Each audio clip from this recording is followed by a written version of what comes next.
And welcome back to Sports Check on this Monday morning. We're having conversations about parasport and later about a scourge in sport that is match manipulation or match fixing.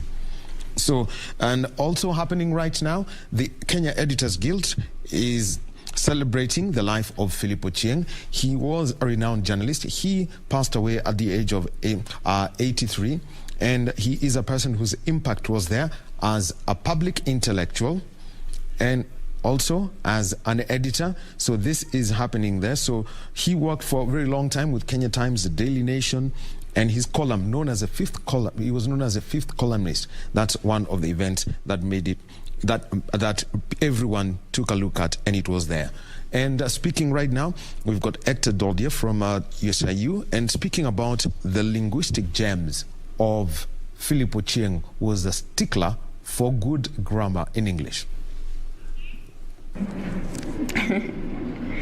So, if anything that eats is an eater, then whatever it eats must be an eaty.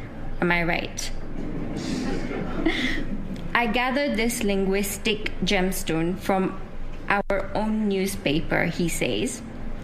Indeed, I must agree that eaty is a handy little word for all that dainty things for which we lick our lips in any restaurant. The problem is that I cannot find it in any of my dictionaries. But apparently, our journalists and other graduates of our education system have been taught that whenever the doer is a word with an ER or OR ending, then the doer, the receiver of the action, must end with an double E. And so, thanks to the donor community, all our esteemed newspapers are happy to inform their readers that a country like Kenya is a dunny, sorry. Does that make sense to anyone? So yes, he has amazing words. He taught us a few different things that a dictionary may not teach us, for sure. Thank you.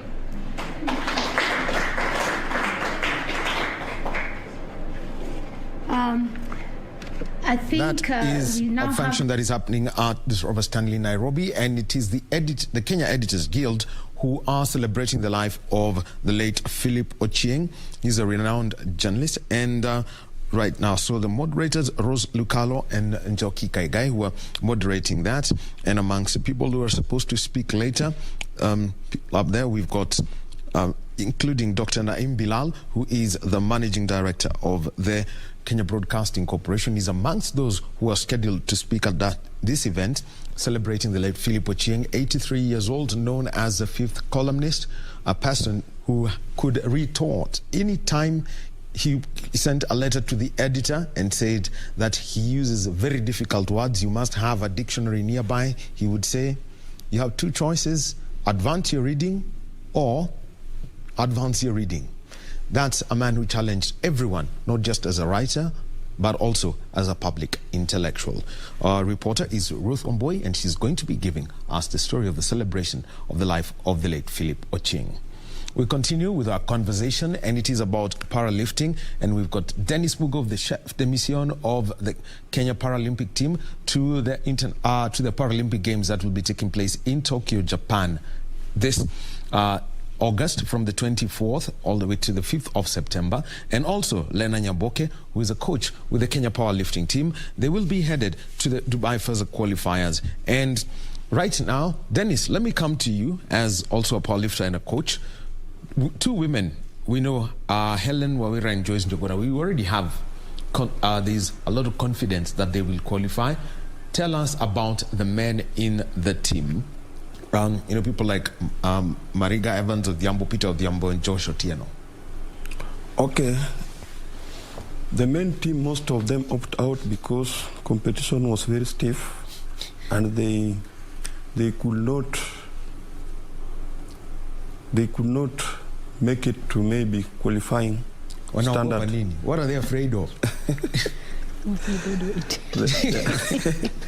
Others maybe changes their class.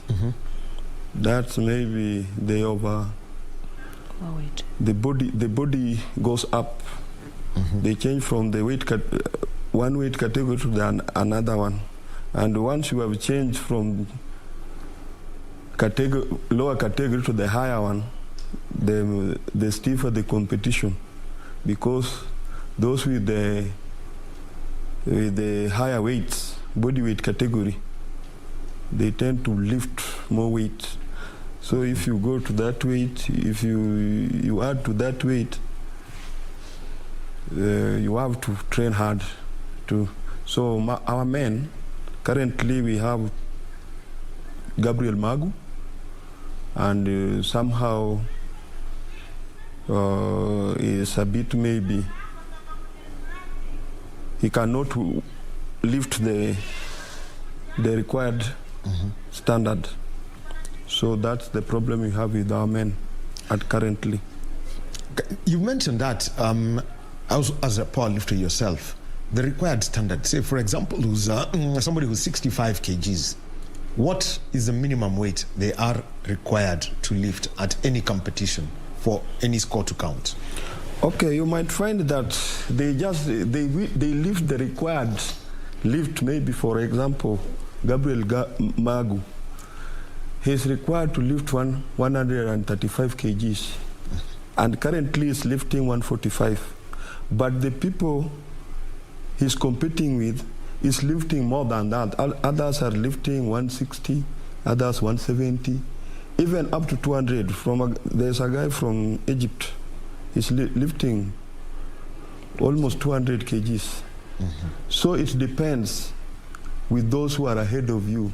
Once you are not within the 8 required, among the top ranking 8, then you are out. Well, that number 8 has been said so many times. Coach Lennon, now let's talk about the safety of the sport. We've seen people try to lift weights and things go sideways. How do you ensure that an athlete does not get hurt in the process of competing or even training?